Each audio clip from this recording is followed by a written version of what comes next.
प्रिय विद्यार्थियों, आज हम चीन की न्यायिक व्यवस्था के बारे में पढ़ेंगे और चीन की न्यायिक व्यवस्था की विशेषताओं को जानेंगे। चीन की समस्त राज्य व्यवस्था कार्ल मार्क्स, लेनिन और माओ के सिद्धांतों पर आधारित है। अतः चीन की न्यायिक व्यवस्था, विधि और न्याय का आधार भी यही है। स्वाभाविक रूप से ये न्याय व्यवस्था पाश्चात्य न्याय व्यवस्था से भिन्न है। हम सर्वप्रथम ये जानेंगे कि चीन की न्यायिक व्यवस्था की क्या क्या विशेषताएं हैं। पहली विशेषता हम जानते हैं कि कानून के संबंध में साम्यवादी मान्यता।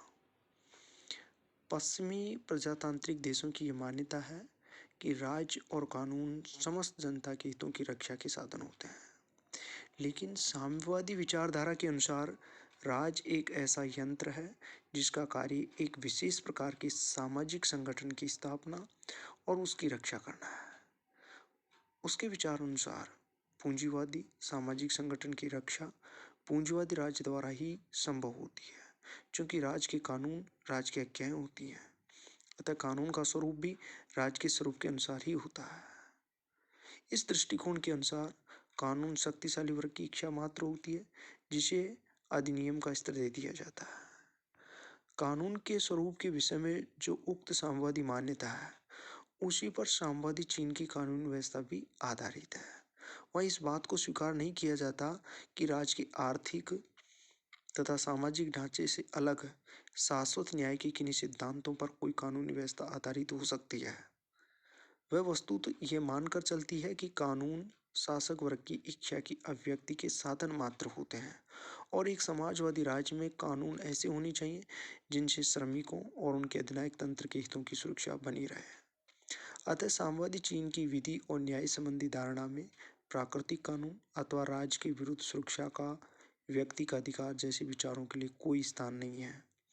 साम्यवादी चीन में इस विचार को मान्यता प्रदान की गई है कि कानून सदा ऐसा होना चाहिए जिससे साम्यवाद की जड़ें अधिकाधिक मजबूत हो सके, चाहे उसके द्वारा व्यक्ति को पूर्णतः राज्य के अधीन क्यों न बना दिया जाए। वहाँ की न्याय व्यवस्था की दूसरी विशेषता जानते हैं, न्यायपालिका की स्वतंत्रता को मान्यता नहीं।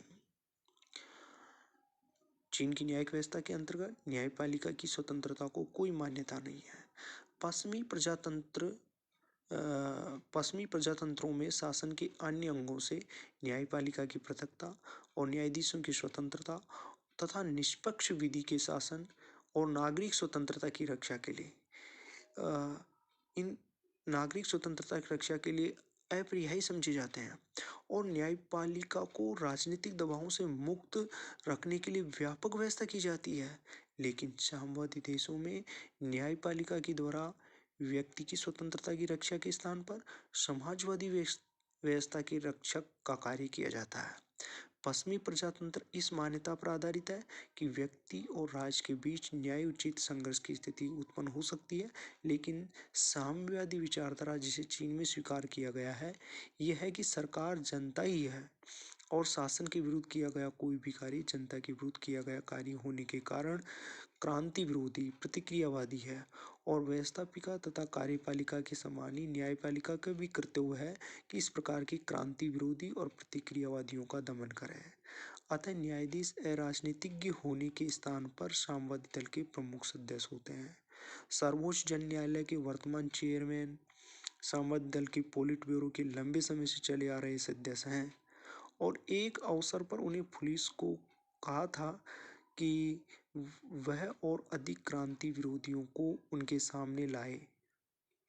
प्रजातांत्रिक देशों में न्यायाधीशों की इस प्रकार के कथन को बहुत अधिक अनुचित ही समझा जाएगा। वस्तु चीन की समस्त न्याय व्यवस्था साम्यवादी दल का प्रभावी नियंत्रण है। हम न्यायालय को वर्गीय न्याय और राजनीतिक नीति का साधन समझा जाता है। चीन में सुविसंघ की तरह ही न्यायालयों को वर्गीय न्याय और राजनीतिक नीति का साधन समझा जाता है। इसे दो व्यक्तियों अथवा पक्षों के बीच उठने वाले कानूनी विवादों का निर्णय करने वाला एक स्वतंत्र न्यायिक अंग नहीं समझा जाता। तीसरी विशेषता देखते हैं, लोक उत्तरदायित्व। पाश्चात्य राज्य व्यवस्थाओं में न्यायाधीशों की नियुक्ति कार्यपालिका के द्वारा की जाती है और वे व्यवस्थापिका या कार्यपालिका के प्रति उत्तरदायी नहीं होते हैं, लेकिन चीन में न्यायाधीशों के संबंध में लोक उत्तरदायित्व के सिद्धांत को अपनाया गया है। चीन के संविधान के अनुच्छेद 128 के अनुसार जन न्यायालय अपने अपने स्तर पर जनवादी कांग्रेस और उनके स्थायी अंग, कहने का मतलब स्थायी समिति के प्रति उत्तरदायी है। विभिन्न स्तरों पर जनवादी कांग्रेस द्वारा जनवादी न्यायालय के अध्यक्षों की नियुक्ति की जाती है और उनको पदच्युति भी की जा सकती है। व्यवस्थापिका के प्रति न्यायाधीशों का उत्तरदायित्व समाजवादी व्यवस्था वाले देश का विशिष्ट सिद्धांत है। चौथी विशेषता, समझौते और मध्यस्थता की प्रणाली। चीन की न्याय प्रणाली की एक प्रमुख विशेषता समझौते और मध्यस्थता की प्रणाली है। सामान्य किस्म के झगड़ों का निपटारा करने के लिए प्राथमिक न्यायालयों के निरीक्षण में समझौता समितियां स्थापित की जाती हैं। इन समितियों में जनता के निर्वाचित प्रतिनिधि होते हैं और ये समितियां वादी और प्रतिवादी की सहमति से बहुत बड़े पैमाने पर छोटे छोटे झगड़ों का निपटारा करते हैं। इससे न्यायालयों का कार्यभार कम हो जाता है, वादी और प्रतिवादी को भी लाभ पहुंचता है। इन समितियों के निर्णय की अपील न्यायालय में की जा सकती है। पांचवी विशेषता न्यायिक व्यवस्था की कानूनी पेशे का समाजवादीकरण।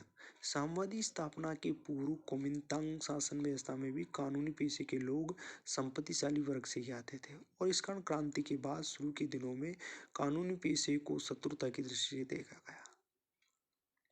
1954 के लगभग कानूनी पेशे के प्रति सरकारी रवैये में परिवर्तन हुआ और कानूनी पेशे से संबंधित नियम बनाए गए। इस पेशे को सहकारी आधार पर गठित करते हुए वकील संघों का निर्माण किया गया।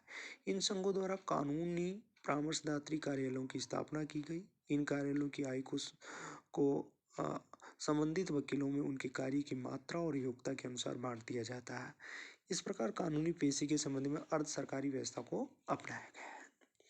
छठी विशेषता वहां की न्यायिक व्यवस्था की एकीकृत न्याय प्रणाली। चीन की न्याय व्यवस्था का संगठन एकीकृत आधार पर किया गया और जनवादी केंद्रवाद का सिद्धांत न्यायपालिका पर भी लागू होता है।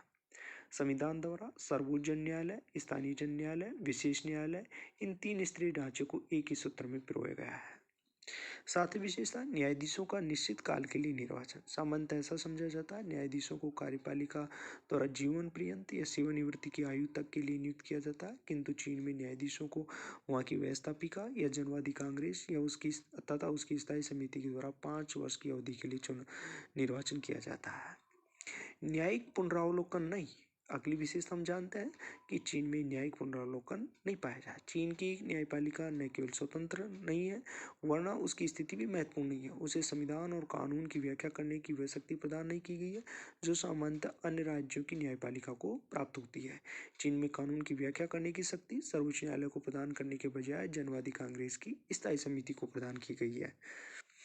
इस प्रकार न्यायपालिका संविधान के संरक्षक और नागरिक अधिकारों के रक्षक के रूप में कार्य नहीं कर सकती। न्यायपालिका की स्थिति को कमजोर बनाने वाला एक अन्य तथ्य यह भी है कि चीन में बंदी प्रत्यक्षीकरण की व्यवस्था नहीं है।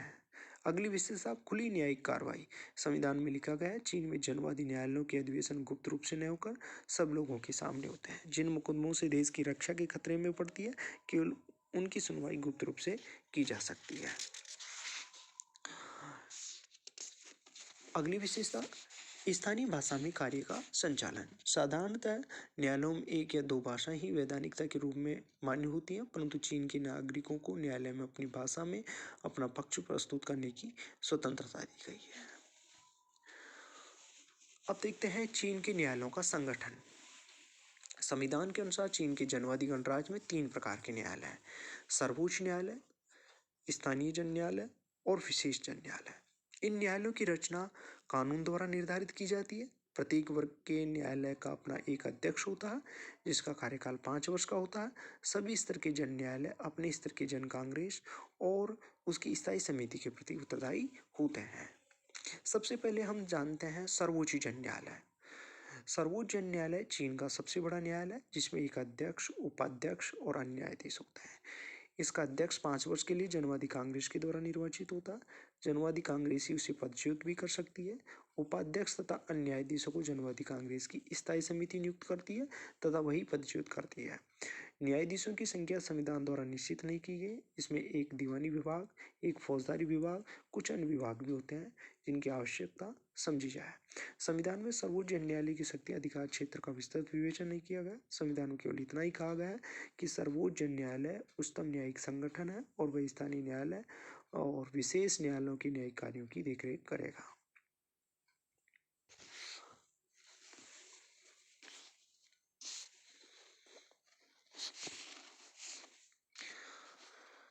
फिर देखते हैं स्थानीय जन न्यायालयों को। स्थानीय जन न्यायालयों को भी 3 श्रेणियों में बांटा गया: बुनियादी या मूल जन न्यायालय, मध्यवर्ती जन न्यायालय और उच्चतर जन न्यायालय।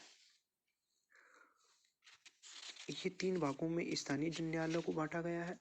विशेष जन न्यायालय, इसके अंतर्गत जैसे सैनिक न्यायालय, रेल परिवहन न्यायालय, जल परिवहन न्यायालय विशेष जन न्यायालयों की श्रेणी में शामिल है। इन सब के संगठन की रूपरेखा राष्ट्रीय कांग्रेस की स्थायी समिति निर्धारित करती है। इस प्रकार के न्यायालय प्रशासनिक स्तर पर सर्वोच्च जन न्यायालय के अधीन होते हैं। अब हम एक महत्वपूर्ण पद वहाँ जो चीन में है, प्रोक्यूरेटर का पद।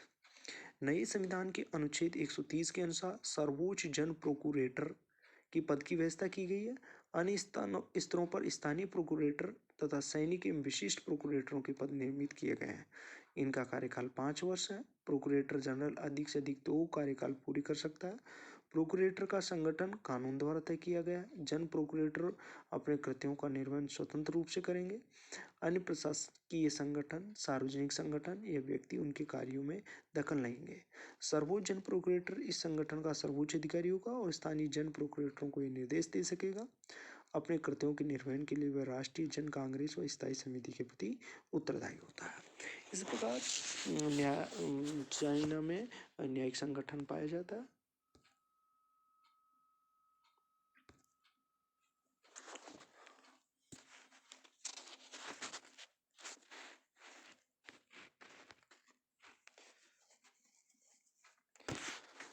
स्थानीय जन न्यायालय की 3 श्रेणियां हैं।